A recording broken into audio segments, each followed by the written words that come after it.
My slides are not moving on Fuga.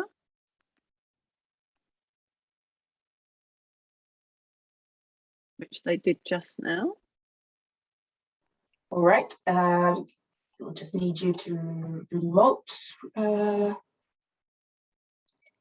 It says on the top I can control your screen, but I'm not actually moving the slides on. Is that me? I'm clicking on. I'm moving it. I'm moving it. Yeah. Would you like to try again? No, it's not going for me. Sorry, okay, everybody. That's all right. I will do it for you. Do you want me to share screen? I think that might be better.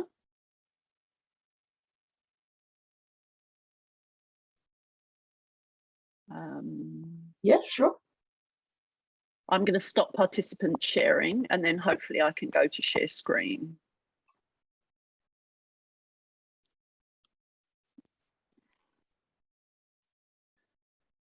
Does that work for you guys?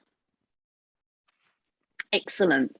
Good morning, everybody. It is a huge pleasure to be here. Or I should say good morning, good afternoon, and good evening. My name's Michelle Tanner. I've been at Rotarian since 2008, sorry. I'm originally from the UK, but emigrated to New Zealand in 2000 and joined our local Rotary club in Matamata. Matamata is also known as Hobbiton, as the Hobbiton movie set is here. So if you're familiar with those movies, when you see those drone views over Hobbiton at the beginning of the movie, that's where I live because the film set is just over the hill from us. So, so welcome from Hobbiton. I've been a nurse for 40 years and I work in the child immunisation space for the last 25 years. I am passionate about vaccinating children to keep them safe from disease. And so what I'm going to talk to you today about is, now my screen. I'm going to talk about mainly about the polio eradication program because I have several years experience in that space, and also about my trips to Pakistan and I guess my personal journey through this area. And then just very briefly at the end, we're going to talk to Rotary, Give Every Child a Future, and then hopefully give you the opportunity to ask questions and provide you with any more information that you may require on that. So polio. Well, I thought I'd give you just a bit of a background about polio and then walk you through a timeline.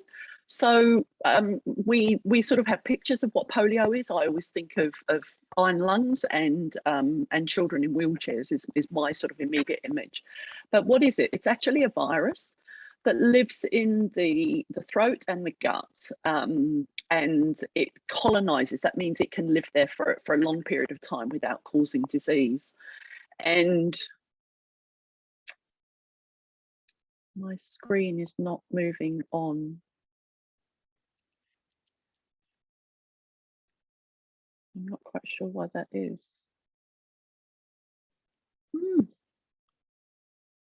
Okay. So it's spread through, passes through the gut and spreads through feces. So if you live in clean sanitation, your toilet water should not come in contact with your drinking water and it's not a problem. But obviously where there's poor sanitation, it's a serious issue. There are three equally serious types. So with polio virus 1, 2, and 3, and that will become more important as I go on. And humans are the only host. So that's very important when you're trying to eradicate a disease. Infection rate among children in susceptible households, so that means basically children haven't been vaccinated, is 100%. So that is infection rate. So if you come in contact with polio virus and you're not vaccinated, you will become infected if you're a child. However, 95% of people have no symptoms, and that makes it really difficult to eradicate. Unlike smallpox, if somebody had smallpox, it was pretty obvious because their skin was just covered in pox and you could see that they were infected. So you could keep away from them, you could isolate them, and you knew where your cases were. But when you have a disease where 95% of people don't have symptoms, but they can spread the disease, then that becomes much more difficult when you're trying to eradicate it. So only 1% of people actually have paralytic polio, and that can either be bulbar, which means that you can't breathe and you end up in an iron lung, or paralytic, which means that it affects your limbs. And if you look at these two photographs, what you will never see is a ward of iron lungs with people with coloured skins in, because they basically, those people would die. If you didn't have access to healthcare services, those people would die. So these are two sort of classic pictures of polio, and these are in my lifetime. These photos, oh yeah, I am a lot older than most of you, but these photos were taken in the 1960s. The ward is in Los Angeles. So how do we get rid of a disease? Well, first of all, humans must be the only host. If it lives in animals, then we can't eradicate it. We have to have an effective vaccine. We have to have an effective vaccine delivery service. We have to be able to look for the disease, so good surveillance systems, and there has to be the political and social will. And if any of those are not in place, then you can't eradicate a disease. So where did it all begin? The disease, that is.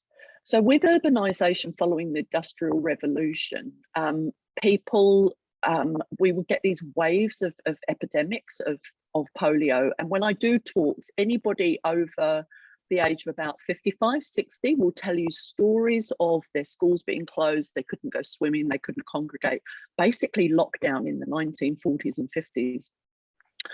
But in the 1970s, lameness studies were undertaken in developing countries. And whereas the perception had always been that the polio was a disease of first world countries, it was then realised that actually polio affected every country in the world, and it showed the extent of the disease.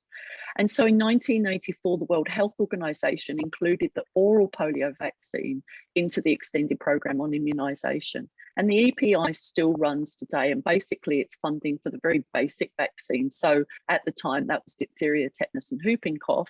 Polio was added to that program, which meant that everybody in the world should have had access to the vaccines. So where does Rotary come into this? Well, in 1979, American Rotarians vaccinated 6 million children in the Philippines as part of the 3H's program that Rotary was running at the time. And what they did in vaccinating these children with a variety of diseases was they actually eradicated polio in the Philippines. And Rotarians, being Rotarians, said, well, if we can do it in the Philippines, surely we can do it in the whole world. So that's where the idea came from. Rotary went to the World Health Assembly in 1984. And basically they were laughed out and said, WHA said, well, you go and raise 120 million US dollars. So this is 1984. This was an enormous amount of money, and then come back and talk to us and we'll see if you're serious. So of course, Rotarians went away. They launched Polio Plus. So a lot of people get End Polio Now and Polio Plus confused. Polio Plus is the fundraising program. End Polio Now came later and is the awareness raising. So we raise awareness through End Polio Now, but the money actually goes into a pot of money called Polio Plus. So we've now got the World Health Organization and Rotary talking to each other. So remember I said 120 million we were asked to raise. By 1988, Rotary had raised $247 million towards Polio Plus. And so they went back to the WHA, who then said, you know, these guys are serious. And the WHO passed the resolution to eradicate polio. And the Global Polio Eradication Initiative was launched between the World Health Organization and Rotary. And added to that was UNICEF, the Centers for Disease Control, later the Bill and Melinda Gates Foundation, and very recently Gavi, the Vaccine Alliance. So in 1988, there were 350,000 cases of polio in 125 countries around the world were endemic. So they'd always had the virus. What came next? I'm going to run you through a very quick timeline. So in 1990, the Global Polio Laboratory Network was formally established. And remember, I said one of the things that you had to do was have disease surveillance. So this looked for the virus. By 1994, the WHO Americas region was declared polio free. And in 1997, Nelson Mandela launched Kick Polio out of Africa. The last case of wild polio virus type 2 was seen in 1999. Just remember that date. And by 2000, our region of the world was declared polio free, and 2002, the European region was declared polio free. However, it wasn't all moving in one direction, and there have been some serious setbacks. And early in this millennia, Africa was posing a huge problem. The polio immunisation campaigns in northern Nigeria were halted. In 2004, polio spread to 12 previously polio-free countries. Synchronised national immunisation days were launched on the African continent. And by 2008, polio eradication became the World Health Organization's top priority. In November 2012, now remember I said it was 1999, we had the last case of polio. Sorry, I've just made a mistake there. So in 1999, we saw the last case of polio 2. In 2012, the last case of polio 3. In April 2013, the End Game strategy was launched. Now, this was to take us up to 2018. And quite honestly, I was working in this space at this time, and I thought by 2018, polio would be done and dusted. And I think a lot of people did when this End Game strategy was launched. In March 2014, the Southeast Asia region was declared polio free, and that was because India had managed to get on top of the virus. And everybody said India is the one country that will never do it, and they did. In May 2015, polio was becoming such a problem, in that ending polio was becoming such a problem, that the Director General declared wild polio virus a public health epidemic of, I've forgotten what the E stands for, a public health event of international concern. Now, 1999, wild polio virus, we saw our last case. It took until 2015 before we could declare wild polio virus eradicated. So that was the first of the three viruses is actually gone from the world. April 2016. Now, this seems really unimportant, but it was massive. The global introduction of IPV. So we've been using oral polio vaccine because you have to use that live vaccine to eradicate a disease, but you need to overlay that with the injected or inactivated polio vaccine. And when you're eradicating, you use oral polio vaccine, then you overlap with IPV, and then you move to IPV, and then you can stop vaccinating altogether. And they introduced IPV, and they switched from the 3-valent vaccine to a 2-valent vaccine. So we didn't need OPV2, so we stopped using that. And that was actually the biggest public health step that had ever been taken. It was all done over 2 weeks, and trying to take out every trivalent vaccine out of every vaccine fridge in the world and replace it with a bivalent vaccine alone was huge. And they introduced IPV. There was a global shortage of IPV that year. There was a problem with the factory manufacturing it, and so there was a lot of looking into how can we use smaller doses, and we started to use fractionated IPV, which was a smaller dose of the vaccine. So it spurred a lot of developments in the vaccine space. At the Rotary Convention in Atlanta in 2017, global leaders pledged $1.2 billion to polio eradication. And I was actually there for that convention, and it was amazing. It was the energy in the room when that happened was just absolutely stunning.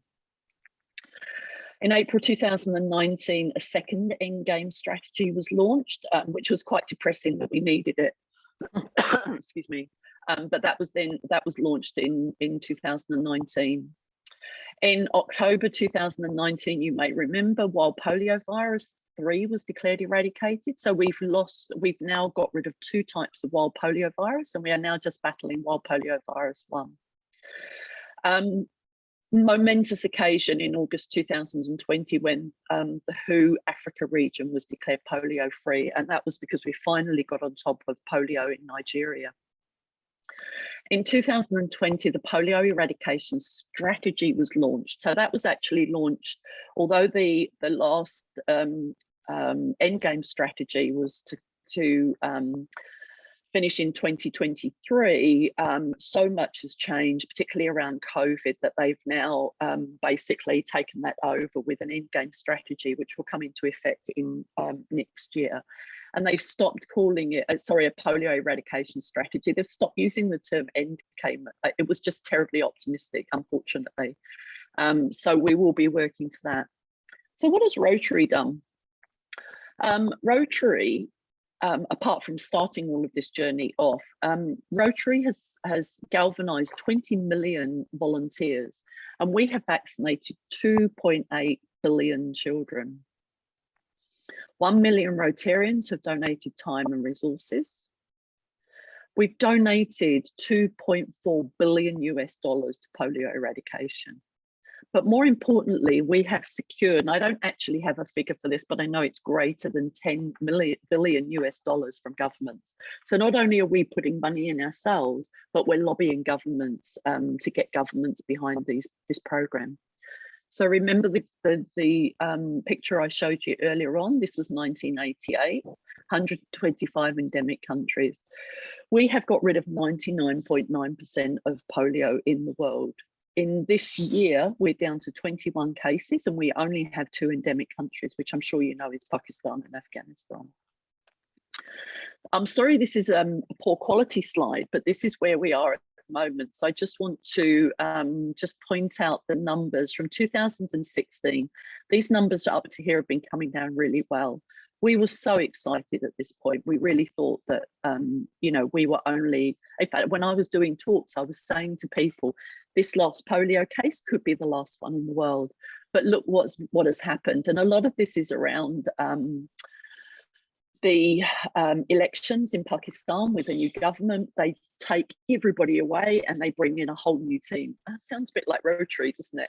But this causes, it happened with the previous elections, the numbers just rocketed. The anti-vaccination movement is posing a huge problem, and the numbers have just gone up. But you'll see there's been a huge change in the last year, and hopefully we are getting back on top of this now. Polio eradication will leave a huge legacy. Not only will we have a polio-free world, that means that vaccines will not be required, but the infrastructure that we put in for polio eradication is there to respond to other health emergencies and has been utilised for Ebola and COVID and will stay there for future use. Amazing health surveillance and data systems are in place. We have created the ability to reach every last child on the planet, and that infrastructure will be there to carry on after polio eradication. We will free up 25 billion US health dollars, not US dollars, but that amount in US dollars, because we will not be treating polio victims, we will not be vaccinating the world, and that money can be used for other health problems. And we have a wealth of knowledge and experience that we can again use for other health programs. So at the moment, we have the social and political will, we have the knowledge, there is massive achievement. Oh, don't know what's happened there. There is massive achievement, but we do have challenges around resources, conflict around the world, and of course, poor health systems in some parts of the world, and a global pandemic.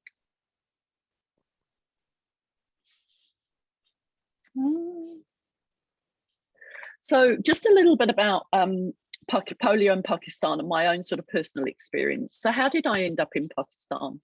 Well, first of all, I work in the vaccine space. I work for the Immunisation Advisory Centre at Auckland University, and I'm a Rotarian. I was also involved in a project called World's Greatest Meal. And World's Greatest Meal is a polio fundraising project that is led through Facebook. Now, I presented at a polio eradication conference, sorry, at a New Zealand immunisation conference about polio eradication. I also did an article about it in a professional journal. Somebody's come unmuted, and there is a baby screaming in the background. If you could just mute, please. Thank you. Much as we love including family in Rotary. So I put on Facebook that I'd written this article, and I got this random Facebook message from a Rotarian in Lahore that said, could you come to Pakistan and present at a polio eradication conference? And I said to my husband, I've been invited to Pakistan, and he said, are you going to go? And I went, yeah, why not? So I tootled off on my own to Pakistan, and within weeks, sorry, I'm just having problems moving on again. I was in the depths of a polio, a week of polio activities in Pakistan. I met up with some Dutch Rotarians while I was there, and it was the most amazing week of my life. And I just had to keep pinching myself, and I just kept saying, you know, this is where Rotary has taken me. Never in a million years did I ever dream I would go to Pakistan and be participating in activities like this. So we just did so much. We set up a vaccine camp at a zoo on a Saturday morning, and we vaccinated 2,500 children in 3 hours. 3,500 children in 3 hours. It just blew me away. And this was just a group of Rotarians. You know, they got vaccines from the local health authority, and it was just Rotarians. They're vaccinating children. We went to the Wagga border ceremony, and this was raising awareness. TV cameras were there, and we were just raising awareness about polio eradication. And in Pakistan, they've really utilised people coming in from outside, because so few people will go to Pakistan, and they really utilise people when they do come. So we've constantly had cameras in front of us, not constantly, but frequently had cameras in front of us who were being interviewed, just to really raise awareness about polio eradication. I presented at the conference. You can see I really enthused the people that were there.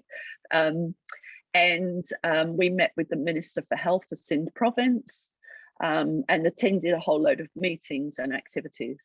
We went on to a slum to deliver polio vaccines, and there's no documentation. You just, as you know, you paint the purple, the little finger purple, to indicate that a child has been vaccinated. So before you vaccinate them, you just check their finger to see if there's any purple dye on their finger, or actually it turns brown. And if there's dye on their finger, you don't vaccinate them, because it means they've been vaccinated in the last month. If there's nothing there, you just go ahead and vaccinate them and mark their fingers. I then went to Karachi, and I wasn't planning on vaccinating this day, or else I wouldn't have been wearing light coloured clothes and white pants. But we went to the train station, and we just basically walked along the platform vaccinating children. Then we got on the train and drove. Walked through the train vaccinating children. There's a 24/7 vaccine camp or post at that station in Karachi. While I was there, they asked me if I would deliver a lecture to Rotaract at the University of Greenwich in Karachi, which I did, talking about polio vaccines.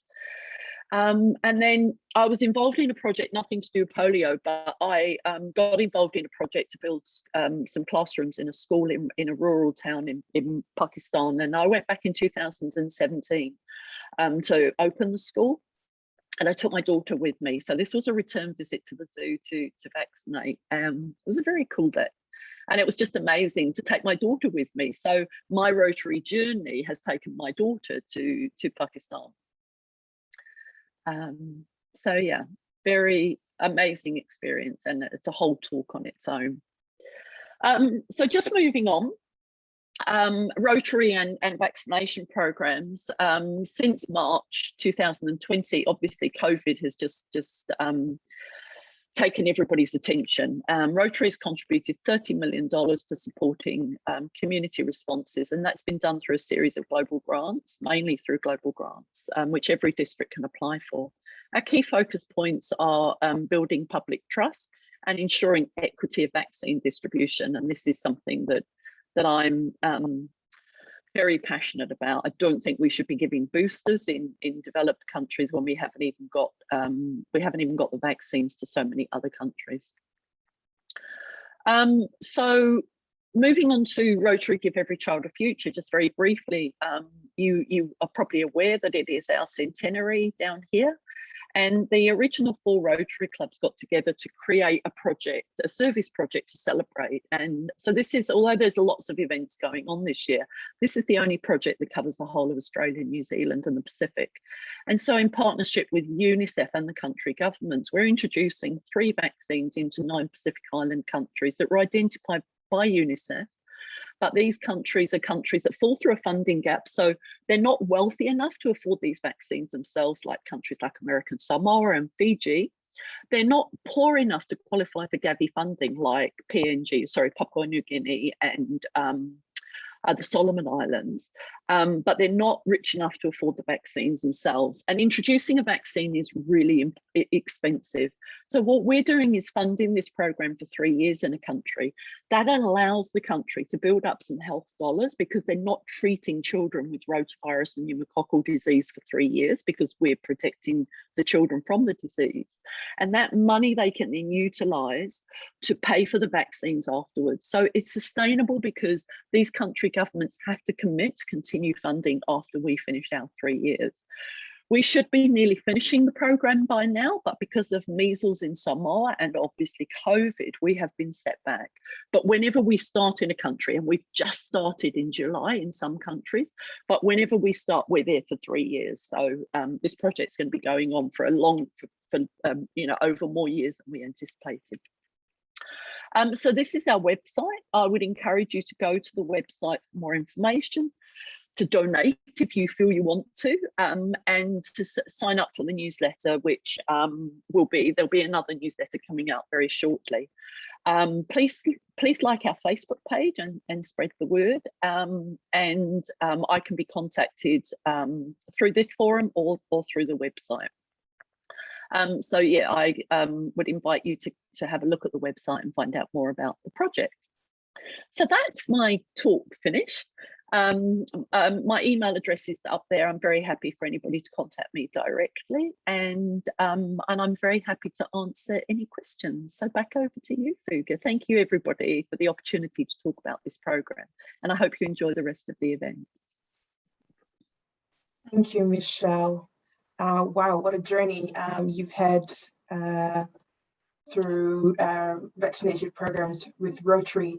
We are available for Q&A now. So do we have any questions from the audience?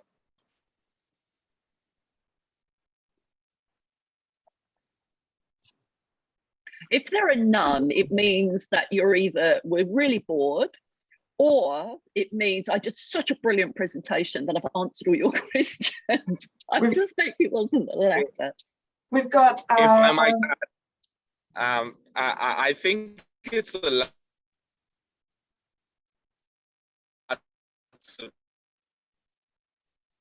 My name is Clayton Bromley. I'm from Jamaica, and I've been to several polio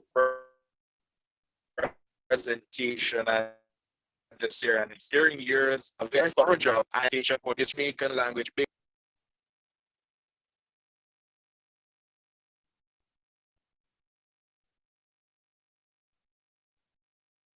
Not hearing anything now. I think we might have lost Clayton there for a little bit. But Michelle, can you hear me now? Can you hear me now? Yes, much clearer. Yes. Oh, I was driving. I'm driving. Let me see this. So I'm just letting you know that your presentation was exceptional, and I've been to several polio presentations. This one I think it's one of the best I've ever seen. It's that took me from walk me through the history of it, so I have a greater understanding of it, to the point where I'm going to just ask to get some contact information, because this knowledge needs to be showcased across the districts across the world. So I definitely want to have you for District 7 to 20 and doing this amazing presentation. So look forward to hear from you, ma'am. And again, a stellar job indeed. Thank you so much. It would be my pleasure. We do have a couple of questions in the chat. Do you want to read those out to me? So Michelle, what are some of your key learnings from your experiences of vaccination? How amazing Rotary is. I mean, I sort of knew it before I went to Pakistan. And I'd often heard people talk about their Rotary, like your Rotary moment, and I never got that. But I had a Rotary moment. My Rotary moment was when I was in Pakistan, and it still brings tears to my eyes now, but seeing a young lady, this particular young girl, but there were several, but a 21-year-old in a wheelchair because she'd had polio. Now, polio vaccine, I'm 62, and polio vaccines were invented just before I was born. So my parents are the first generation of parents that grew up without the fear of polio, because we got vaccines as babies. So polio survivors tend to be people very slightly older than me. That was my experience. But to go to Pakistan and see young people and children on crutches, in wheelchairs, it just blew me away. I was speechless, and I was so frustrated that these vaccines have been around since the mid-1950s, and here we were in 2014 and there were still young people with polio. I could have cried. I was so exasperated, and that really hit home to me how important this program is, how many lives we've saved because of these vaccines. You know, it could have been you or I that was in that wheelchair, in that iron lung.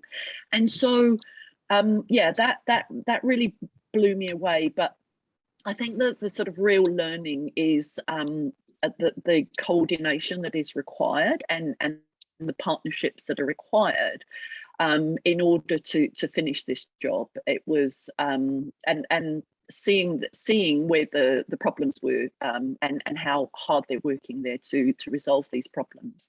But yeah, just that was the most powerful thing for me coming away from Pakistan. That was a very long answer, sorry. That's okay. I can see that there are a number of people in the chat asking if it would be possible to get hold of your presentation. I'm sure that we can organise that outside of this, Becky. Yeah, so I can certainly, yeah, we'll certainly make it available to you as a PDF, and then if anybody wants it as a full presentation, then you can contact me directly for that, and I can send it to you individually, but we'll certainly make it available. Fantastic. And I'm very happy for the content to be shared. There's no issues there. Hi, can you hear me? I can. I can't see who you are because I can't see. My camera isn't on, so hi, I'm Mahi. Oh, that's okay. Yeah, I can see you now. Yeah. I am Mahi Hassan from Pakistan. Hi. I really loved your presentation. It was very informative. I would like to ask you a question. How can I help my country in eradicating polio? Because I really want to eradicate it. So if you have any advice, I would really appreciate if you could give it to me. Yeah, I think work with your local Rotary club. So make contact. My experience when I was there was, you know, Pakistani Rotarians eat, drink and sleep polio eradication. Now, maybe that was just the people I was dealing with while I was there, but they're onto this all the time. If you don't have any joy with your local Rotary club, which I'm sure you would, contact your district polio chair. And if that doesn't work, then come to me and I can see where you are in Pakistan. I've got a lot of contacts in Pakistan, so I can put you in contact with somebody directly if using those channels doesn't work. But thank you for you offering to help. It's we need everybody there doing their bit. I would really love if you come to Pakistan, and I will be the host. I would really appreciate you coming to Pakistan, and all the details that you have given. I fully agree that Pakistan is facing problems due to people who do not want to get vaccinated, but there are people who really want to help and get this eradicated. So thank you. What part of Pakistan are you in? Oh, I'm in Lahore. Okay, so I was in Lahore for both of my trips. So yeah, so I can definitely put you in contact with people in Lahore. Oh, that would be very good. Thank you, Mahi. That's awesome. That's awesome. Power of international collaboration. There you go, Michelle. You've got a volunteer to host you. We were just one last question for you, Michelle, before we move on to the next. Regarding Give Every Child a Future, one of our co-chairs have asked a question about what are some ways we can continue to support Give Every Child a Future post our campaign.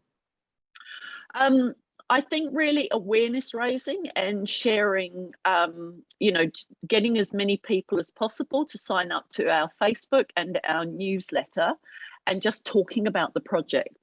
And I think with, you know, for one of the things that we're really keen, you know, as a project committee, is that we use this project to demonstrate the relevance of Rotary in the 21st century. You know, there's a lot of misconceptions amongst the public about Rotary, and this is an amazing tool for everybody, every Rotarian, a Rotaractor, and Interactor to talk about what Rotary is doing today in the 21st century and how relevant we are. So really, I think spreading the word. And the other thing that we're really still looking for is corporate sponsorship. So if we can get, and obviously COVID, you know, the fingers in the pies that we had before COVID have you know, dried up temporarily at least. So we're constantly looking for corporate sponsorship and just to spreading the word and securing donations from wherever we possibly can. Wonderful. I know there's a lot of other questions regarding MoveforGECAF and Give Every Child a Future, but we'll move on to the next part of our session today. Thanks so much, Michelle. Appreciate it. Thank you so much. And any questions that we haven't been able to cover, we'll get back to you after the presentation. And I'm very, as I said, I'm very happy to talk to anybody that wants to listen about polio eradication or Give Every Child a Future. Enjoy the rest of the session. Thank you so much, everybody. Thank you. Thank you. Thank you. Okay. We've got Clayton from Rotaract Montego Bay. Clayton, I'm just checking, are you with us today? And hopefully not driving anymore. Otherwise, I might have to just do this for him. So yes, last year we started MoveforGECAF campaign, what was originally just part of Auckland City Rotaract, blew up into 27 countries actually participating, and we're just blown away and by seeing these countries like Copenhagen, Jamaica campaign for the small island countries that they've never even heard of. So this is really heartwarming for us here in the Pacific Ocean. So I will play this a little snippet of video, just a summary of what MoveforGECAF 2020 looked like for us.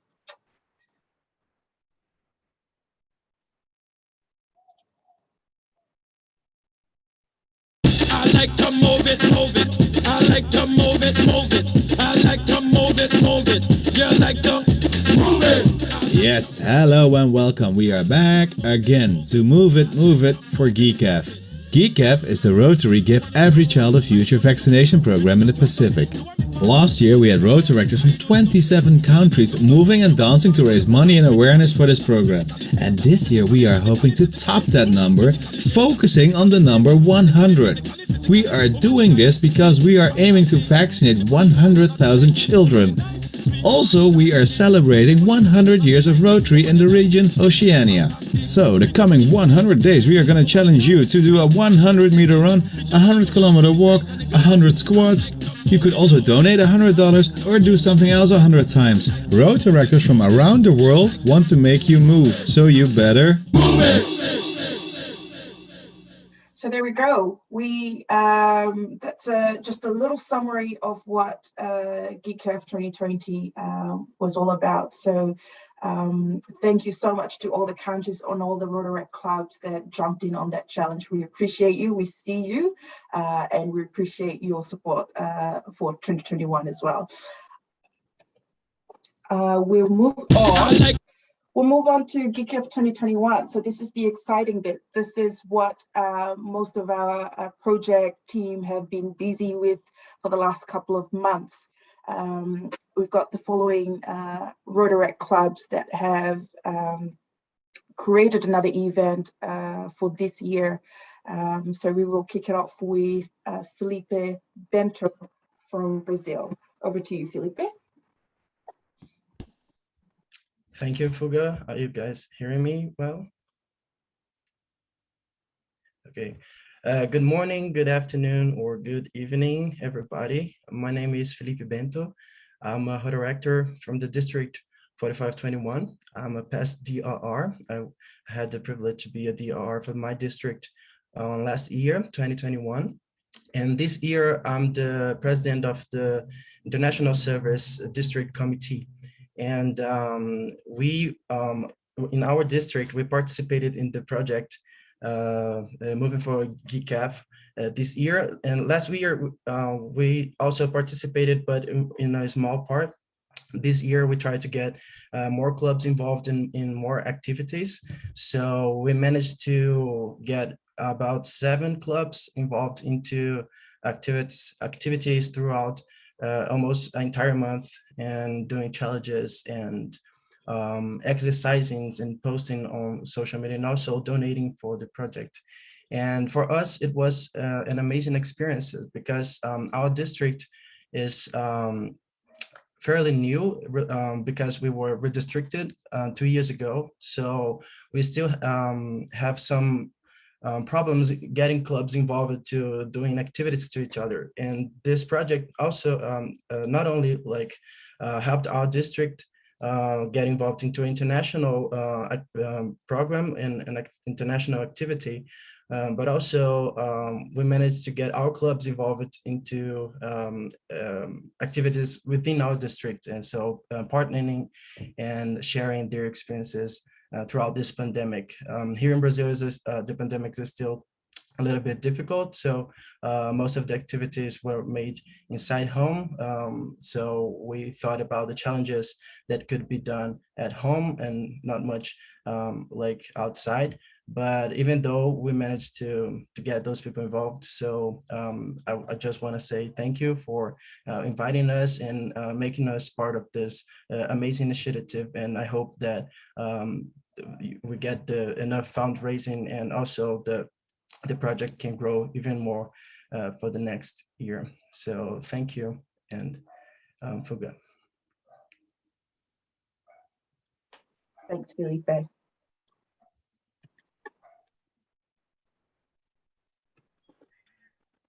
I guess the word is to me now, Fuga. So I'm going to jump in for a friend of mine, Lenny, who is not here. Hi, my name is Admiral. I am the president of the club Rotaractors and Rotarians. It's a very pronounceable name, Rotaractors and Rotarians. I think most of you can pronounce it. I'd like to say also thank you, Michelle, for your great presentation. It's very inspiring. And we in the Rotaract last year we raised around €200 for GECAF 2020. And this year we hope to raise double by having a charity evening in a place where we can gather more people with a quiz and a music and informative evening also about Oceania. I think a lot of people are also unaware just how much things are happening in Oceania, and we were very happy to assist with that. As my role in DRR also that will promote the event more, so we can try to raise as much money as possible to vaccinate as many children as possible, because I think we are stronger together when everybody is healthier and better. So there we go from our event. It will happen soon enough. It says here the 7th of September, but we're gonna try to do it another day because sadly Lenny has broken his toe. Yeah, I think that wraps up about me so far. So Fuga, you can move on to the next person. I think that is Linda. Wonderful. Thanks so much, Admiral.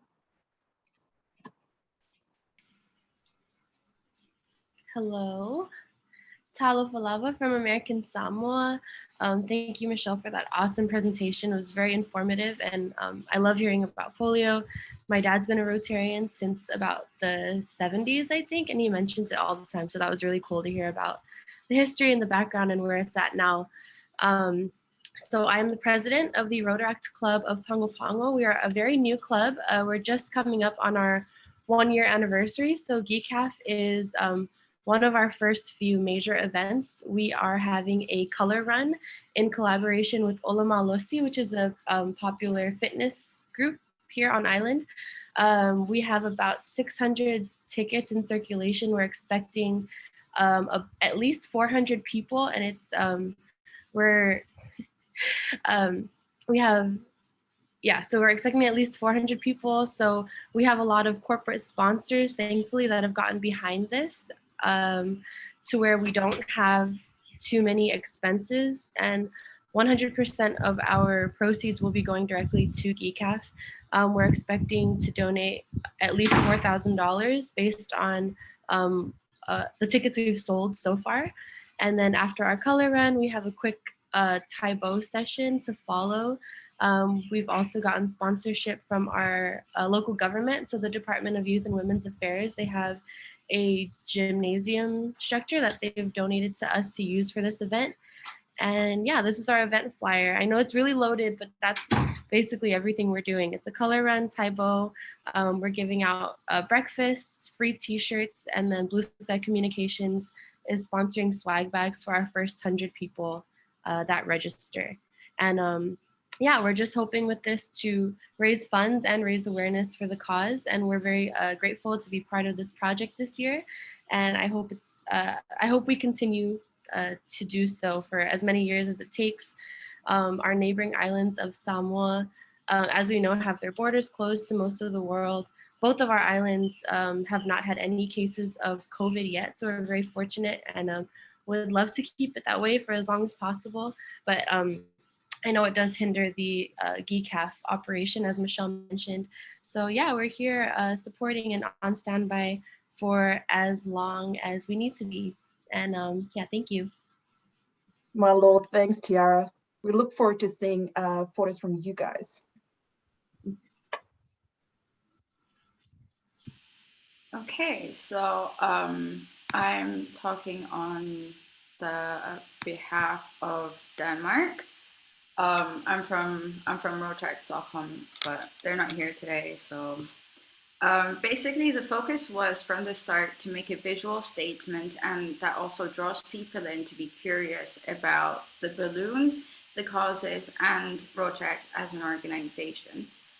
One of the things that they have learned so far is to find the big sponsors that they should have been at with the event and the details a longer time in advance. Also, since the Danish society has opened up again compared to last year's events, we have competed with a lot of charity events being held at the approximate same time.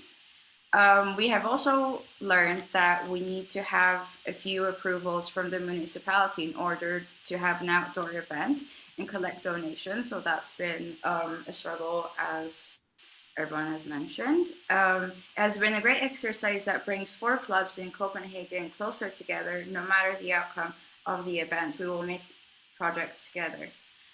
So what the club is doing is a 5-kilometer run or walk, and that way the entire family can join the event. There will be a short welcome ceremony and drinks and fruit at the finish line. there will be balloons. So every participant will be given a balloon to bring on the route. And it's a symbol of every participant's contribution to the project of Give Every Child a Future with 100 Danish crowns. Every runner or walker will bring their balloon along the route to the finish line, where it will become a part of a Rotary balloon sculpture illustrating all the contributions. For registration, people can choose to participate by running or walking for 100 Danish crowns per person. This will give you the entry for the event, some drinks, fruit, and a pink Rotaract balloon. And there is only around 100 pink balloons, so you have to register as soon as possible. But also, if you cannot participate in the event, or your club or business wants to contribute with a donation, then no worries. You can actually buy a special golden balloon that will be a part of the sculpture. Every golden balloon costs around 1,000 Danish crowns, which translates to five vaccines for 5 children. Sorry, vaccines for 5 children in the Pacific Islands to help bring down child mortality in the area. And that's it. Yeah. Amazing. Thank you, Mona. Thanks.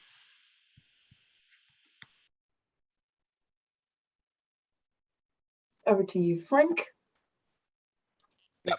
Good evening, everybody. I'm Frank Holtrop. I'm the president of Club Leeuwarden in District 1590, which is in the Netherlands. I was introduced to the MoveforGECAF project in the 2020 edition, as the video has stated. Some of the people who were involved in that actually got me onto it, and we all made some videos. We donated something, but mainly we called people to action. For this year's event, I have tried to get more involved, and also, as some of you know, I work in primary schools. So for the schools, every year we pick a charity that we want to support.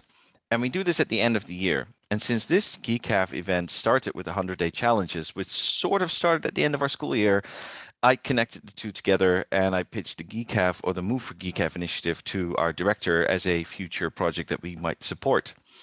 Once I explained what was going to happen and what GECAF stands for and what it does, she was immediately in love with it, and she said she signed off on it. And we actually talked it over with our entire team so that maybe we could come up with some great ideas, not just for this one time, but throughout the entire year, which has resulted in a sponsor run with the idea for the children, by the children. So all of our 9 to 12-year-old children, which is our higher groups, they will have a sponsor run next Thursday, and all the proceeds will go to the GECAF initiative. Next to that, the lower groups are going to use their arts and crafts hours to create a donation box. There will be 3 boxes, one at every entrance of our school, and parents can donate money throughout the year. So next to this one-time event on Thursday, I actually have a question, if it's possible to keep donating throughout the year, because our school has committed, not just for this one time, but for the entire year. And the next step is that I work for one school, but our organization actually runs about 15 schools. So throughout the year, we might be able to add a few more to those. And it's maybe not just the one. That is so exciting. That's amazing.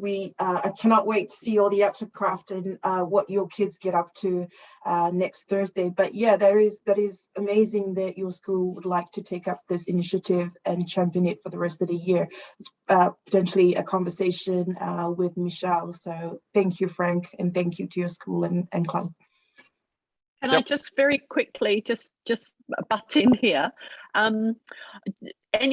These projects sound absolutely amazing. I'm blown away, but can you please send me any information before the event so that I can publicize it through our Facebook and put it on our website? And then also and I'm just seeing these amazing images of these color events and children, and if you can send me photographs, and then we can spread the news on the project that you're doing. So it sounds awesome. And I also have to say, our committee is blown away with the work that Rotaractors are doing for Give Every Child a Future. So thank you all so very much.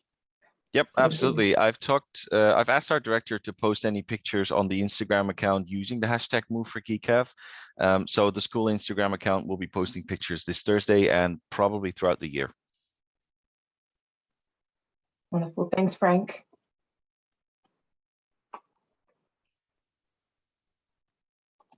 Over to you, Sean. Hey all, so I'm Sean from Rotaract Auckland City. For our fundraiser for this year, we were going to be walking along the beautiful new bike track that we have on the waterfront in Auckland, but alas, COVID had other plans. So instead, in our bubbles, we're going to be doing a bingo exercise challenge. So basically, if all our members are going to put this bingo card that you can see on your screen up on their social media, and then their friends and family and colleagues can donate. $9 gets the member to do one exercise, one square, and $45 buys them a row. So yeah, you can, if you want to inflict an exercise on me, you can go down to the link through the QR code, I'm guessing, the QR code on that slide, and say, give $9 and say, add Sean B2, and I'll have to do 50 knee highs, or 50 high knees, I think it is. So yeah, so looking forward to seeing what happens. Cheers. Thank you, Sean, that's great. It sounds like this campaign has actually is going to make the project team super fit by the end of this, because there's a lot of exercise, fun runs, events being organized. So yeah, we're really excited. Thank you so much to the Rotaract clubs that have created the events for this year. Yes, we look forward to seeing photos and videos from you guys.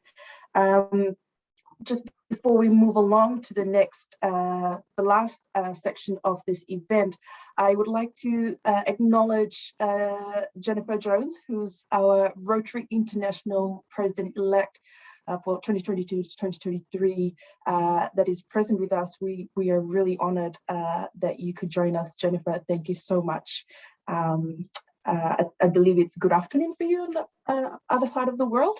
We're very excited to hear from you. I will hand over to Ingrid, who will take over this part of the panelist. Thank you. Thanks very much, Fuga, and wonderful to see so many people here. We're going to have a panel discussion, which I'm just very briefly going to facilitate because you want to hear from our panelists. And first up, Jennifer, thank you so very much for making the time to be here with us today. It's just fantastic to have you here. So Jennifer is one of our key panelists, of course. Our other panelists are Becky Giblin, who you've met, who is our Rotaract Oceania chair, Jackie Hinchcliffe, who is from the Rotary Club of Auckland and leads the GECAF project for Auckland, and Taavi Wickman from Rotaract Sweden.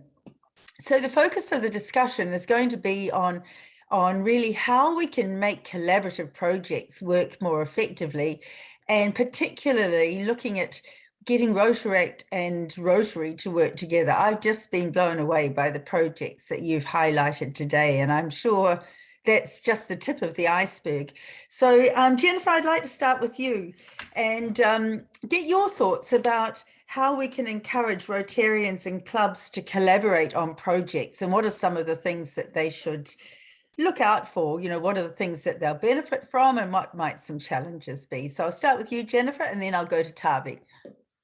Well, thank you, Ingrid. And let me just first say that it is a joy and a pleasure to be here with you. And I'm actually coming to you live from our Rotary International headquarters and on the 18th floor here where the presidential offices are. And I just want to say that Michelle, incredible presentation today. Thank you. And to each of you who just shared the different projects and fundraising opportunities that you're doing across the globe. When you talk about collaboration, Rotaractors are showing and paving the way forward in terms of how to do it and how to do it well. And to understand that we are a global organization. And I think that one of the things we can learn from a collaboration standpoint is certainly what we've learned, or what's been punctuated through the global pandemic, that we hold a global passport as members of our organization, regardless of whether you're Rotarians or Rotaractors or Interactors or partners, or we literally understand that when something happens in another part of the world, it touches us. And that was just punctuated so beautifully. I think that one of the ways from a collaboration standpoint, and this is something I'm talking about a lot right now, is cross mentorship. Understanding that learning from each other on how to do things doesn't come from one specific place, from on high to down low. It is a matter of creating a more equitable experience for learning from each other. And when I say that, I think about Rotaractors, Interactors, digital natives their entire lives, and have so much to teach us about how we can do and collaborate on things from an entire organizational perspective. And so I think it's important that we learn and listen to each other. And not only that, for leaders in our organization, and I say that in terms of leaders across the spectrum, in every level of every age group, we bring leaders into Rotary and we make and create better leaders. So we have this chance to learn from each other, but it's also imperative that we involve each other in the different kinds of things that we're doing. So to Rotary clubs, to ensure that they're involving Rotaractors, Rotary district leadership to make sure they're involving Rotaractors, Rotaractors doing exactly what you're doing today, involving other leadership outside of your own club, be it internationally or be it Rotarians and Rotary leaders. When we have this open dialogue with each other, that's how we learn and that's how we get better. And I think, quite candidly, Rotaract, you're showing us the way. Couldn't agree more. Taavi, what can you add from a Rotaract perspective? Yeah, I agree with most of what Jennifer said. I think Rotaract really is, we are the future and we are actually the now of Rotary.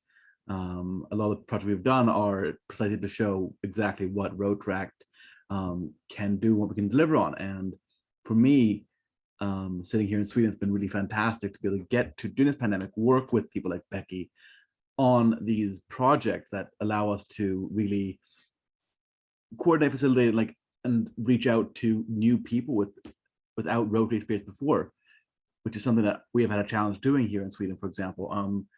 One of the challenges, though, that we're looking at, for me and from my side of things, is the technical aspect. And most of the coordination we're doing is off Rotary platforms. We're not really getting contact with Rotaractors through Rotary platforms, because those platforms are often based on the norm of Rotary. And that has always been a chance for us to get our members onto those platforms and also get our members and all parts of our clubs engaged, so that we have just the ability to actually have that contact that way as well. So right now it's mostly through Facebook groups, WhatsApp chats, and that kind of stuff. That works fine, but I look forward to the day when we can actually work and get those connections through Rotary.org, for example, which is what we're looking forward to. But yeah, it's been fantastic. And I think that our club has been engaged internationally before, my MDO as well, but this pandemic has really been a Kickstarter. And I hope that we can see that trend continuing once we're back to in-person meetings as well. Thanks, Taavi. Great point you've made. Jackie, you're leading the GECAF project for the Rotary Club of Auckland. So what have you, what are your thoughts about how we can get Rotaractors and Rotarians and clubs collaborating? And thank you for everyone for sharing your story. I was just amazed. I hear it through my contacts here in Auckland, but hearing all of you this morning was just quite inspiring. And I think that's what it is continuing to tell that story. Just to reiterate what Jennifer said, and thank you, that we can, as Rotarians, are learning from you and how we can be better. So continue to tell your story, and you inspire us. I know Rotaractors come and talk to my club, it adds that energy, whether it's talking about your project works, your experiences in RILA, and the list goes on and on. So continue to tell your story and continue to allow us to learn from you. So thank you. Thanks, Jackie. And then Becky, let's hear from you. You've been leading the charge on this for the last year or more. So what are your thoughts? Honestly, I am so grateful that I got to go to International Assembly last year in January, right before COVID hit, because that was something that allowed me to make a lot of the connections that has made events like this possible. I had 2 of my other Rotaract attendees speaking at this event today, and we were able to connect to so many different people. And I think it's a testament to how well we're actually collaborating by just looking around the room and realizing that we have a really interesting mix of Rotarians and Rotaractors on here. And a lot of Rotarians who are sitting in quite high positions in our organization who have turned to Rotaract and said, yes, this is something that we want to support. It's something that we've been waiting for a while, and this is proof that it's happening. It's here and it's working. So I hope that it's something that we can continue. We had registered attendees from over 26 different countries today, and some of those include countries that aren't actively involved with the project. So I'm really looking forward to going back and finding out how we got into all of these different areas, because there are people around the world who want to actively connect to us. We're here in the Pacific and we're telling a story. We're talking about the things that we're doing here. We're raising awareness for the amazing work that Rotary is doing. And this is proof that Rotaractors all around the world are here, we're listening, and we want to help. And we are actually able to do that. So recognizing that we have a place at the table and seeing how we can work together has just been a really interesting part of this whole process. Well, thank you for taking the initiative on that. And I, as a Rotarian and a past Rotaractor, I think we as Rotarians have so much to learn from Rotaract. And just, in so many different ways, the way you run your projects. Another couple of questions, and I'll go back to you, Jennifer. What about, I noticed in some of the projects that the Rotaractors have been very effective in bringing other organizations in to work with them or to give them sponsorship. So I'd like some thoughts from some of the panel members about, how much should we be working with other organizations as well outside of Rotary? Obviously UNICEF is one, because this project is a key partnership with them. But what are some thoughts you have about that? Jennifer, would you like to kick off on that?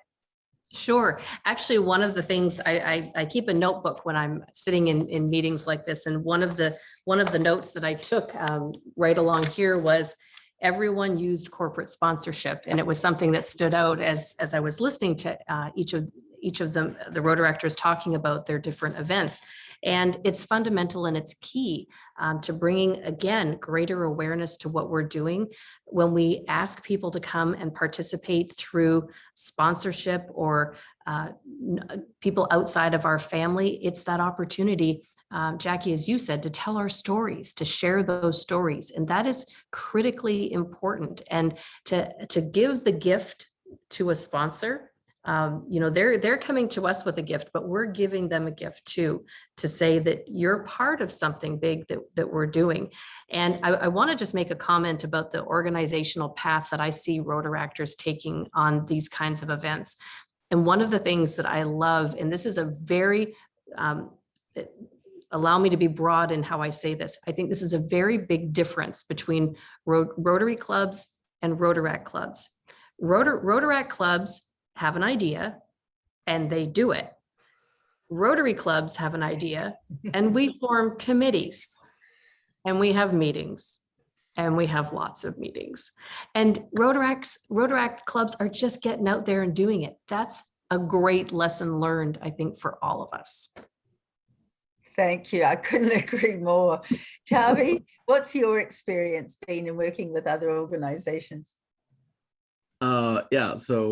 Yeah, committees aren't a tool we use. You just go ahead and do it. That is accurate. I was like, okay, she's really going after us now. Yes, that's what we do. But it tends to work out, so that's good. I think that working with other organizations is one of the most important things we do with Rotaract. we can talk about Rotary International's cooperation and program with Toastmasters as one of those aspects that has been really positive. We haven't been able to enjoy it as much as we would because of COVID-19, but hopefully after that we can really have that opportunity to invest in our members and develop their skills, especially when it comes to public speaking. A couple other sides of this, of course, everything from working with Red Cross here in Sweden with projects, with integration, for example, or the Red Cross International when it comes to vaccinations. Though that's one great aspect we have within Rotary International. But for us to grow in Rotaract Stockholm, one of the things we've been doing for a long time, and in Sweden as well, is to establish contact with different organizations that have members that would be interested in Rotary. So we reached out to student associations on campuses saying, we have these speakers, these events coming up, and we know that your members would like to have the opportunity to have dinner with these people, have a cup of coffee with this person. You're very welcome to subscribe and come join us and cooperate. So we've gone as far as co-hosting events with youth NGOs in Stockholm when we feel that our speakers align with their interest groups. And that's had a really positive effect on our recruitment in the past. Terrific. So many outcomes from reaching out, really. And Becky, really what have you? Yeah. Becky, what have you learned from working, reaching out to other organizations and getting them involved? That's quite an interesting one for me because it's something that we do a lot of in the Pacific. Because we are such a connected community, reaching into companies around us is something that happens a lot more. It's a little bit easier. There's not so much of a process to get on the table and start a conversation. But last year, our Rotaractors here in Auckland actually went back to their work, and Funga, who is our host for today, ended up bringing in over $3,000 of corporate sponsorship from Vodafone, which was a wonderful thing, and it helped push us over our goal for our fundraising targets last year. And so it is an interesting way that we can connect our Rotaractors and their works and everything that they're involved in at the moment. I love that we have the ability to partner with groups like UNICEF to be able to make things like GECAF happen. There has to be a connection to the broader community. And this is a really interesting way for us to try and do this. I mean, if you look back at Rotary's history, there was a time where CEOs from all the big companies and banks were a part of Rotary. That's something that we've lost over time, but we shouldn't be losing those connections. Those are things that are incredibly valuable. And they're also a step into membership for us as well. So if we can continue to partner with these recognized brands, if we can continue to show that we are working with these organizations, then we need to be highlighting it. And I think the club in Pago Pago had a fantastic poster. And I'm sorry, I've never seen a poster where they're running out of space to put corporate sponsors on there before. And this club has only been around for a year. That is incredible. That shows how connected they are with their community. That's a true testament to their work and the fact that they're being recognized in their community. And it's something that we need to keep doing. It's something that has to happen. So well said, Becky. Thanks for that. And Jackie, do you want to add anything further on these points? Oh, I think everyone's covered it so well, but I think that's what it is we just have to continue to tell that story and how we reach into the communities and continue that work. So I really thank you for all that you're doing. Thanks for that. And I think we mustn't lose sight of the fact that Rotary is a trusted brand that people are happy to partner with. So yes, we really need to remember that. So as take a moment, Ingrid, as far as, with Rotary Give Every Child a Future, it wouldn't be possible without the partnership of UNICEF. And that partnership is from along as far as that was started with polio. So and the incredible work that they have done under the COVID circumstances, but it's really let that platform, that foundation that Rotary Give Every Child a Future did to allow the COVID vaccinations in a lot of those countries. So it's the benefits just continue on and on, but a very, very important partnership. So true. I just think this is one of the best examples of these kinds of projects that I've seen for quite some time, and particularly, you know, at a more local level. But it's gone global as well. And so, as a final thought from each of our panelists, I'd like you to share what have you gained or learned from working on collaborative projects, and particularly projects where they've extended across cultures and countries, as this one has. You know, because there's always something personal in it for each of us as well. So Jennifer, I'm going to give you the last word this time. So let's start with Taavi. Okay, so I think one aspect is definitely the differences in intercultural communication. That is a massive factor when working internationally. So Rotary has been a great experience in that way for me, to not only collaborate with great Rotaractors within other countries, but also to learn a bit more about work expectations and different cultural norms when it comes to projects and work in different parts of the world. So that's been a challenge at times, but I think for young professionals especially, getting to see how other cultures interact with colleagues' expectations, that kind of stuff, and different communication styles has been a really interesting learning experience for me. And of course, there's always the challenge with the time zones. Yes, indeed. Yes, including this morning. Jackie?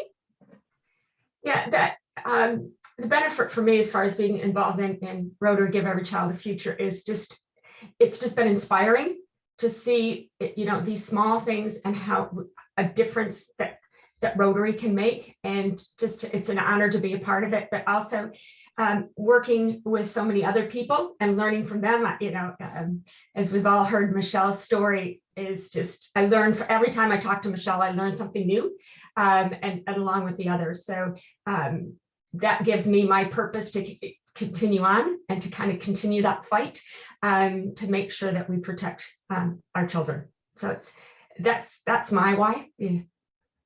Wonderful. Thank you, Becky. Thought from you. What have you learned from this? It's been a big project you've been involved with for quite some time. It really does blow my mind that this started as a club project to raise $1,000 and support our local Rotary groups. And it turned into this international awareness campaign. It grew. But I think the biggest takeaway for me, at the end of the day, I'm from Fiji. I'm a Pacific woman, and I am so incredibly touched at the response that we've had from people all around the world who are interested in coming and being a part of a project that makes a difference for our children, for the future of the Pacific. We need to recognize, I mean, I'm sitting here in a Pacific Island art dress because I'm so proud of where I come from, and I spend a lot of my time advocating for the Pacific and recognition of the projects that happen across Oceania. And a project like this, where we're able to have, you know, we have people tuning in today from Pakistan. Last year, we had Rotaractors dancing in the streets of Uganda to raise awareness for a project in the Pacific. They're doing push-ups in the fields in Brazil and Jamaica, and they're running in Denmark and Sweden and the Netherlands, and they're out and they're dancing and they're talking about this. They're talking about what we're doing here in the Pacific. This is a testament that when you're a part of an organization like Rotary, you're able to put something out there into the world and say, hey, this is what we're doing, this is what we need help with, and you're going to get a response. I never would have imagined seeing so many different countries come to the table, so many different leaders from Rotary all around the world who said that this is something that they're interested in and want to make a difference. And as a Pacifica woman, that's incredibly heartwarming for me to see. And so I couldn't be more proud of my little island home and the support that we're getting right now, even though Fiji isn't actively one of the countries that we're vaccinating in. When we say we're from the Pacific, we're from the Pacific as a whole. And so talking about not just Australia and New Zealand showing up, but the world of Rotary showing up for us is something I'm very proud of. And so that will always be my biggest takeaway from this. Wonderfully said, Becky. And Jennifer, your thoughts? Well, you know, as I'm listening to to everyone give their final remarks, I'm gonna take us to our vision statement, and you know what we can learn from that and how it's applied from what we've just heard. So together we see a world where people unite and take action to create lasting change across the globe, in our communities, and in ourselves. And I think that we've heard the across the globe, the in our communities, and we've just heard about how it's changing everyone individually, the impact that it has on ourselves to be part of something like this, to understand that, you know, one person can have a dream, and that because of being involved with our organization, that we have the ability to scale, and to scale to something not only that's going to treat 100,000 young people, and I dare say probably more, but it's being done by countless people across the globe. And so I just want to say thank you to all of you today that are on the call, that are spending time and effort focusing on this, for raising awareness about this, and for leading this incredible effort. And I look forward to personally putting some of my elbow grease into this, and to being a supporter to all of you as this proceeds forward over the next couple of years. So thank you for including me today, and thank you for all that you were doing. And thank you, Ingrid, for leading this panel. Thank you, Jennifer, for being here. It really means a lot to have your support. But thank you to all the panelists. I think we should take this as an opportunity to take action with Rotaract and Rotary working together, learning from what Rotaract's doing. We could, you know, if we adopt a number of the things that you're doing, we can learn from you. It's going to make a difference. We do have some time for questions. So if anybody has a question, please put up your virtual or hand. Fuga, you might need to help me see if there are hands up anywhere, if anybody has a question. I can't see any, so maybe if I hand back to you, Fuga, and thank you, everybody. Thank you, panelists, for sharing your thoughts. So much wisdom and thought there. So let's enjoy, you know, that's just fantastic. Thank you. Fuga, over to you. Absolutely. Thank you so much, Ingrid. I do agree. That's what a way to finish off this session, just hearing from our panelists and their experience in it is, you know, as a Pacific Islander, the motto for Rotary, service above self, that hits home for me personally, where I come from a very family-oriented, community-oriented. We're always looking out for each other. So service above self, that hits home. So when Becky shares, you know, her experience about seeing other international clubs, other countries campaign for a Pacific Islander, that is really heartwarming for us. So yeah, I do. I know what she means about that. So yeah, absolutely. Thank you so much. We do have some time for questions. Is there any questions from the crowd? Please just unmute. Chris Osborne. Chris Osborne has raised his hand. Chris? Hey, yeah, I am a Rotaract member from Auckland City, and I guess one thing that I've noticed, having been involved with the GECAF project as well, which is pretty cool, is, as been alluded to, obviously working with Rotary clubs is obviously a very different way of working. And I think that obviously we want Rotary clubs to work like we do, and I think Rotary clubs want us to work like they do. Where is that happy medium in the middle? Because I think that we probably both have to come towards a middle and sort of in our working with each other. I'm wondering if you've got any insights into that potentially. I feel like I want to throw this question to Jennifer, if that's okay. Sure. So Chris, a really insightful question, and I think a meaningful one for us to be reflecting on, particularly considering what we're experiencing over the past hour plus. I will tell you that I think that the way forward is to be intentional about our relationship and how we combine with each other. And so let me tell you from a personal perspective what actions I'm taking. So for example, we have a number of different leadership positions throughout the organization, without getting into all of the acronyms, but public image coordinators and foundation coordinators and membership and et cetera, et cetera. one of the things I've had to do is to assign new people to these roles because they turn over on a 3-year cycle. And so there's a new series of people coming in. These are very coveted positions in our organization. Well, this year, I'm appointing Rotaractors to some of these positions. This is very uncharacteristic of what's happened. It's never happened before. Another, for example, the Melbourne Convention that is going to happen in Melbourne in 2023, a very coveted committee position. Well, one of the members is a Rotaractor. And I know that many of you know Ignacio Gonzalez, and I will tell you that in our meetings, he is hands down one of the best contributors, bringing fresh, innovative ideas to the table. And not only is he being heard, he's being encouraged to bring more forward. And so we need to make sure that leadership, both in our Rotaract clubs and our Rotary clubs, at our district level, at our international level, at our regional level, that we're engaging each other in these activities together. Because when we have meaningful relationships with each other and we're actually listening to each other, that's how we're going to go forward. And I think it helps us as Rotary clubs to, pardon the expression, but we need to move the cheese a little bit. We need to make things happen a little bit differently. And so I think it's incumbent for Rotaract to help us move forward in that way. For Rotaract, I think that there's an abundance of things that you can learn from Rotary clubs and from Rotarians. And so it's a two-way street, but we have to be intentional about making sure that we're connecting each other and with each other.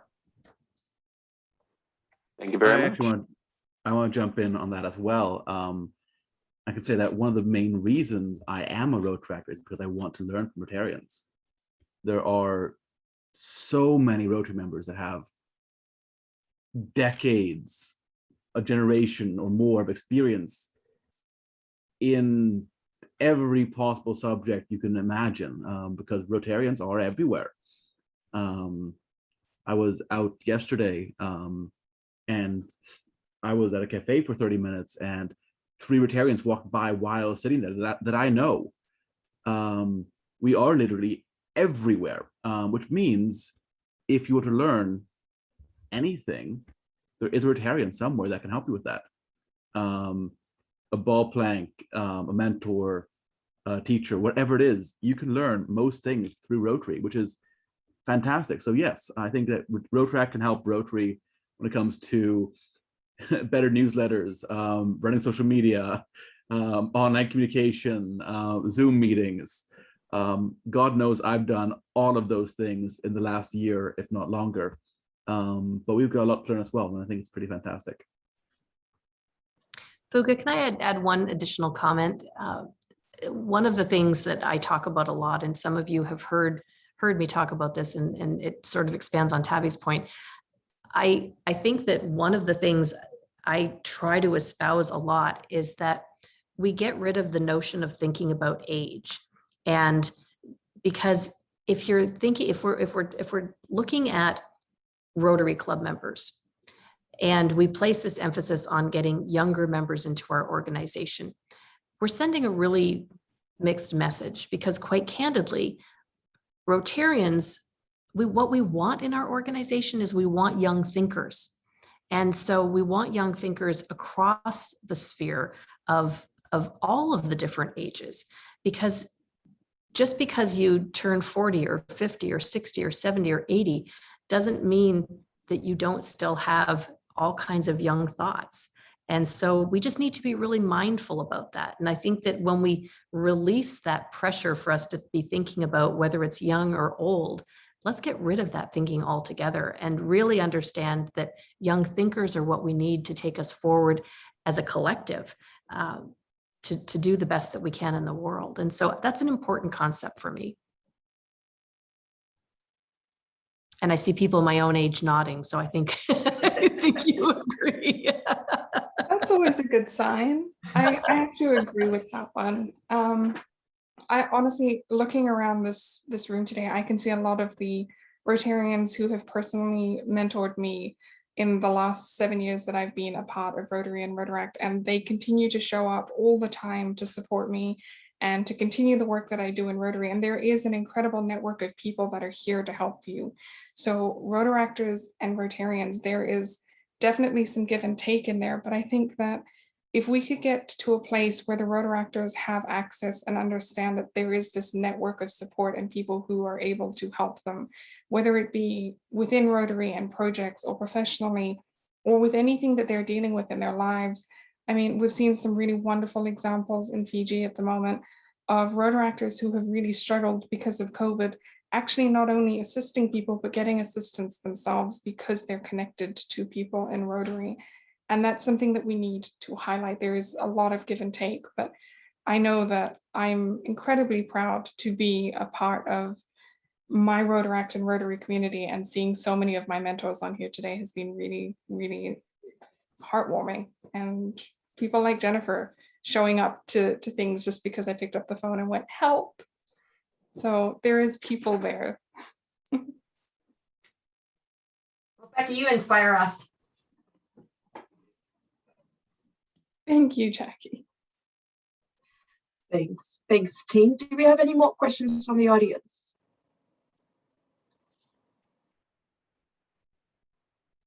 No? All very shy?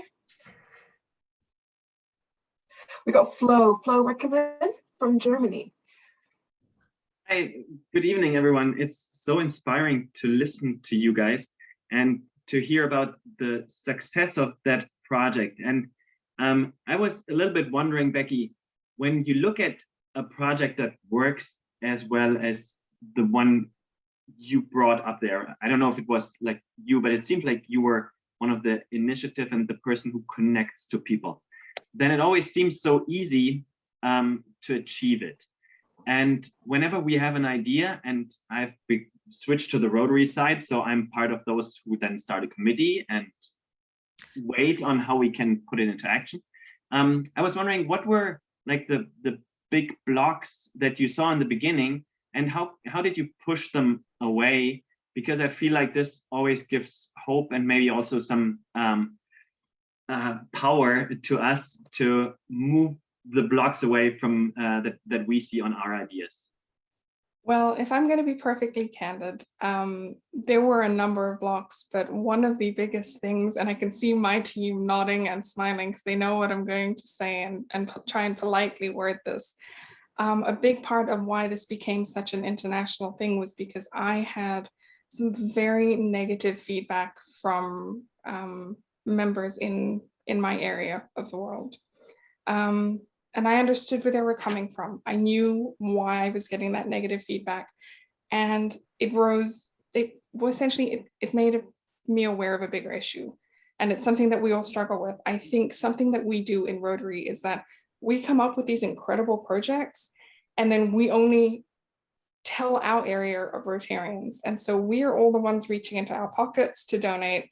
We're the ones who are talking to the same groups of people to show up at the same events every year, and we get comfortable. And so when Rotaract decided that we wanted to support the Centenary Project and say, hey, this is what we're doing, instead of getting a immediate, oh, that's really exciting to see, this is a new way of doing things, we got, no, actually, I don't really want to be involved in that. I'm already doing enough. So basically being told no, I turned around and said, okay, well, if that's local, let's see what we can do internationally.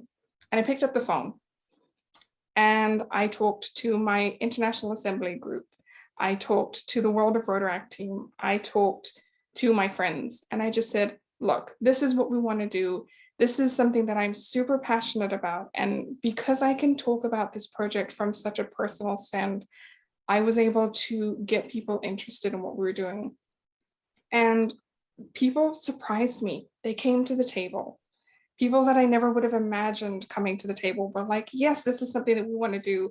And being able to design the project in a way that is not solely focused on money, but in you can be a part of this by simply posting on social media. You can be a part of this by joining awareness events like the one that we're having today. You do not have to make a financial contribution. And that financial contribution is definitely something that holds back a lot of our Rotaractors, especially when you think about exchange rates, donating to an international project.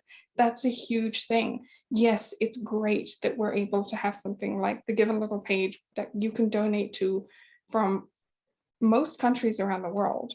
So that's great. That's something that allows people to contribute and send money through. Cool. But what do you then do about the exchange rate? All of those different issues with having international people. It didn't matter. Our Rotaractors from Brazil have been sending through donations, and they show up on our pages as a couple of dollars, but it's a step and they're a part of it. You can make people feel very much a part and welcome at an event by simply just how you engage with them. And so reaching out to people that I have made genuine connections with in the Rotary family around the world was a big part of how this happens. People like Taavi, I've never met Taavi in person, but he shows up at everything that I do. And so you're able to build a really great support network. And I mean, COVID taught us this.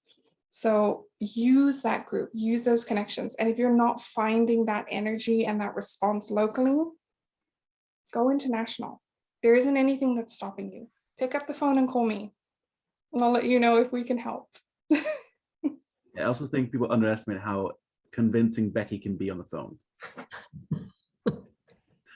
I can attest to that too. Thanks, Taavi. No worries.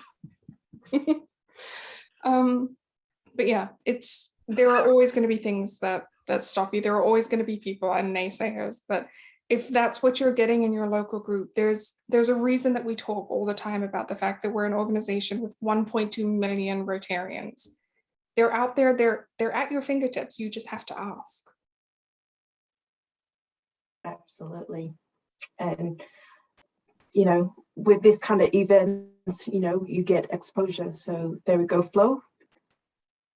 Do we have any more? We are surprisingly not running on Fiji time, and I am very proud of that. So do we have one last question from the audience, or is that? No? Okay. Oh, okay. We've got Derek from Uganda.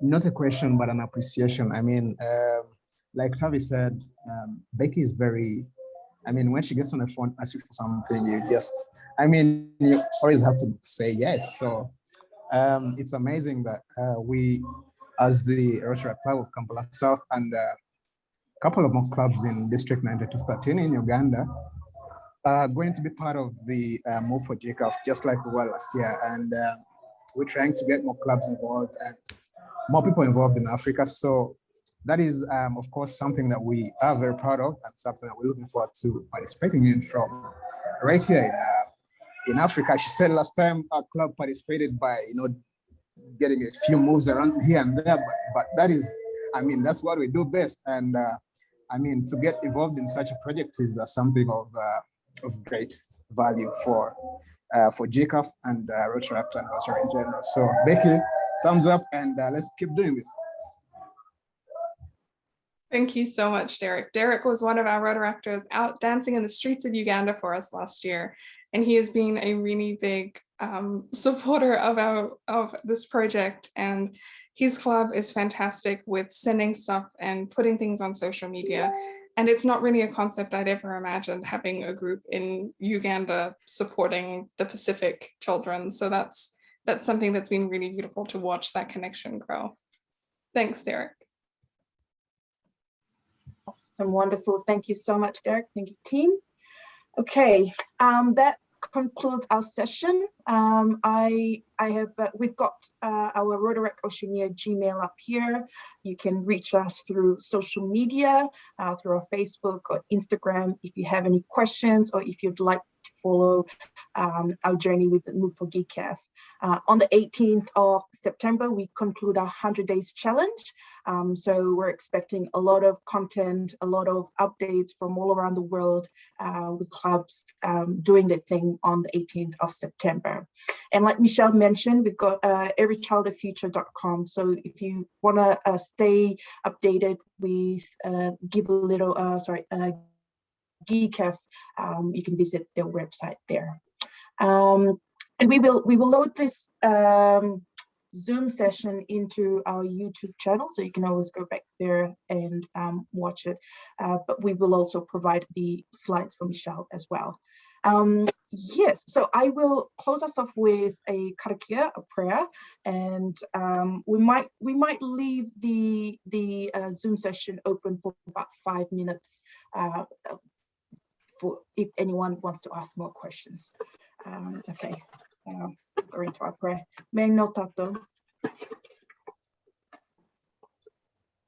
Unuhia, unuhia, unuhia ki te uru tapunui, kia watia, kia mama, te ngakau, te tinana, te wairua I te ara tangata, koia rā e rongo, whakairia, ake ki runga, kia tina, tina, huye tai ki e.